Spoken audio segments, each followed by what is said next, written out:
welcome to all the mini enthusiasts, classic car enthusiasts. Done a little bit more work today.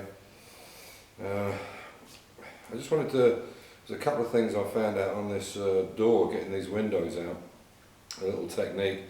And I'm sure most of the guys that do minis know, but the way I found to get this window out, the easiest way anyway, is put the window in the centre. I'll show you what I'm talking about. I can use from the other door. I've taken the door apart, I've got the winder mechanism there, and I can show you what I mean by not taking this one out, but I can show you with that one.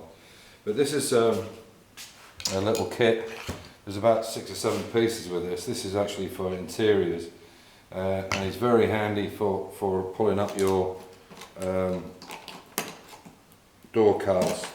The problem with door cards, if you try and pull on them with a screwdriver and you catch them in the wrong place, you'll pull it right out of the cardboard. So this is easy, you can get it right up to where it has to go, and it'll pull right up to, you can actually feel where it is. With that little prong you can put it in between the clips, and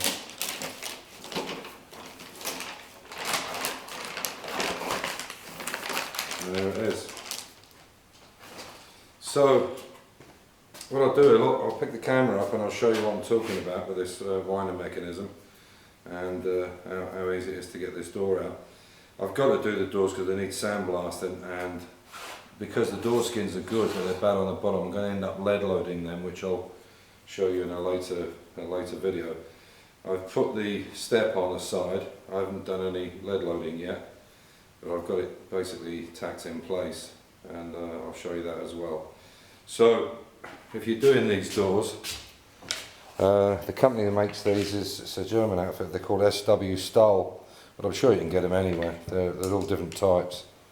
Anyway, I'll pick the camera up and I'll show you what we're talking about. So this is one from the other side. There's the mechanism there, and you can see basically what happens is these two, like most doors, go onto a runner, which is this one here. You can see it. So if you've got the window, the best way to do this is to wind the window up to halfway. You know, if you wind it up to about halfway, I'll get it in the right position. So just so it's in line there in the centre, and there you can see. Maybe back just a touch. Oh, typically won't go on when you want it to. There we go. Maybe back just a touch. So it's kind of central line there. And then when you're going to take this out, you take off your screws, your 4 screws here, and then you just can lever it up a little bit. You'll find there's probably a bit of putty in the door. This seems a bit over the top, but there's probably a bit of putty in the door to stop it rattling or making any noise. And then basically all you have to do is, obviously this is the other way around, once you get it up, there's a little edge on it here, and this is actually tucked under. If I can take this out, I don't know if I can get this off now. I should have prepared this before. Anyway, it's under there. Yeah, there we go. So you can see, just get this putty out of the way, you can see it's actually under there, and all you need to do is lift it up and push it forward, and then take this tab, get it out, and then you can move the whole thing up a little bit and backwards. And what you'll do then is you'll see that it'll start to come off the winding mechanisms, off these runners, and that's the easiest way to get the door off. Okay, so back to the Mini. Right, so I haven't stripped the locks off because obviously I want it to lock in place, but you can see I've put that piece in now. I've only just spot welded it in place. Well, spot welded it, just tacked it in place. As I say, it looks quite nice. And you can see this door's got no rubbers in it obviously, but you can see when I line that door up, you can see that the edging is quite good. I might need to shave a little bit off the end of the hinge blocks just to take it back, just give this gap a little bit better, but you know, it's not too critical. I mean, I like really good gaps on doors, but then with an E-type and an XK, they've got to be absolutely spot on. You know, you're talking big money. Whereas with these, people probably wouldn't look too much. But as I say, it's turned out quite nice. I'll open the door so you can see how I've done it. Now, I haven't lead loaded anything yet, but you can see this is where I've attached. This is just welded in place at the moment, and you can see it's a very nice shape there. Yeah, so I've got the rest to do. I've got the sill on it, the outer sill, just to make sure everything lines up okay. And then what I'll do is lay this on its side and then lead load the whole thing, and then you won't see any of it at all, even in here. So these marks.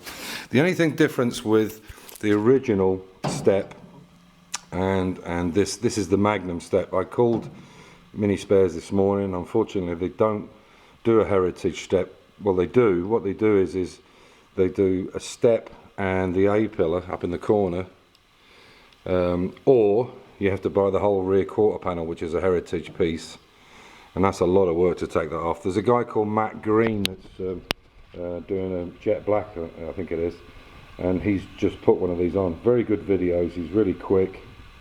The guy is a Trojan with work-wise. He's every day, boom, boom, boom, he's there, Christmas, New Year. You should look in on some of his, Matt Green.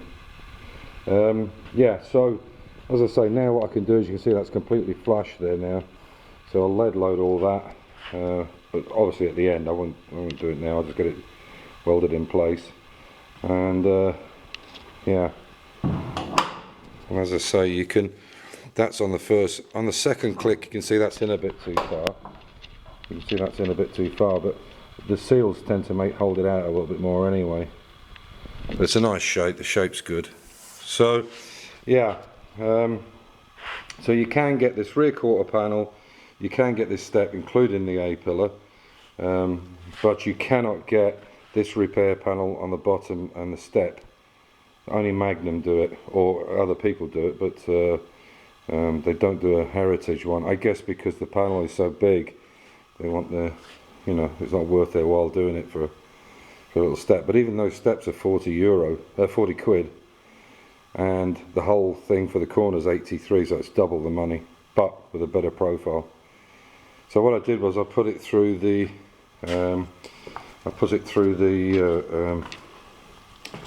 roller and basically re-rolled it with these, and yeah, so you can see I just re-rolled it through them, and it made a better edge on it.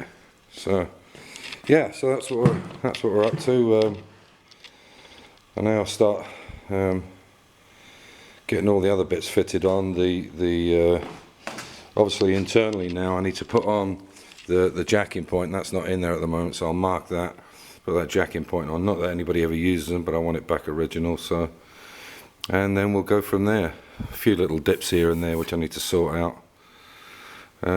Yeah, so that's it. So that's the repair. As I say, it's only just tack welded in. So, but I got nice little tacks because it's in two sections behind. In fact, I'll open the door, and I think if I'm right, I've got the there we go. I've got the torch with me for once, so you can see. Hopefully you can see down there. Hang on, it's a bit hard to film this. You can see down there, that's where the panel is. You see it's gone all the way through. Yes, I did leave the sticker on. So yeah, that's how it's fitted. So basically what it is just a step, and it goes up, and you can see I've done it with the hydraulic tool there. Hang on, I'll make that better. Yeah, you can see I did it with a hydraulic tool, so I've got that little lip on it all the way around. Anyway, that's it for tonight. Thanks for watching in, and catch you up tomorrow. I'll see how we get on in the morning. So again, thanks for all the subscriptions. Getting not far off 800 now, so I'm very happy with that. Anyway, take care. Thanks for everything. Thanks for all the thumbs up, and bye for now. Bye. Bye.